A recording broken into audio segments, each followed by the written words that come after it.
सगी औलाद है वो मेरी, खाम में हमारे टुकड़ों पे पलने वाले के पल्ले बांध दिया उसे।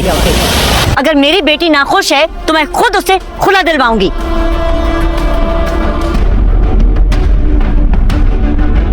बीजान, इतने अच्छे तुम हो नहीं, इसलिए मेरे सामने ये कोशिश मत किया करो प्लीज। ये टेंशन खत्म करने के लिए ना इस जुमे को रुखसती है तुम्हारी। अम्मी आपकी यही बात है ना, एक बार फिर से घर खराब करेंगी उसका। हाँ तो हो जाए खराब। सुबह से कुछ नहीं खाया मैंने। तो मैंने तो नहीं रोका हुआ था ना, तुम्हारे हाथ तो नहीं पकड़े हुए थे, खा लेते। तो अगर मुझे इस बात की कोई टेंशन नहीं है, आपको भी नहीं लेनी चाहिए ना। मेरा ध्यान तो तुम्हारी तरफ ही था ना। इतना बुरा भी नहीं है जितना तुम फर्ज कर बैठी हो अपने दिल में।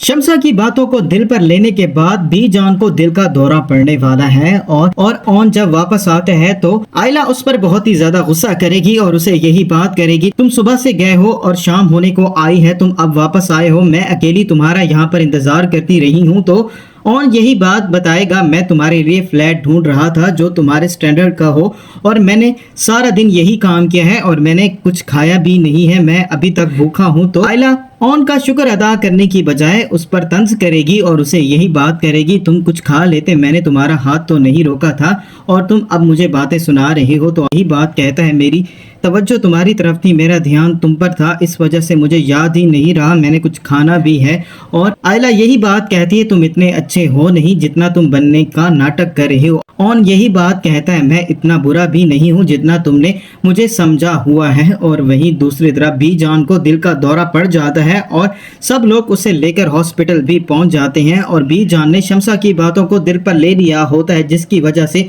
उनकी कंडीशन बहुत ज़्यादा बिगड़ जाती है। वो पहले ही बीमार रहती हैं, लेकिन शम्सा की बातों ने उसे इस हाल पर ला खड़ा किया होता है और डॉक्टर्स यही बात कह रहे होते हैं कि इनको बहुत बड़ा मेजर हार्ट अटैक हुआ है, बस आप दुआ करें ये ठीक हो जाए। और जैसे ही ऑन और आयला को भी ये बात मालूम होगी, वो भी फौरी तौर पर बी जान की खैरियत मालूम करने के लिए हॉस्पिटल पहुंच जाएंगे।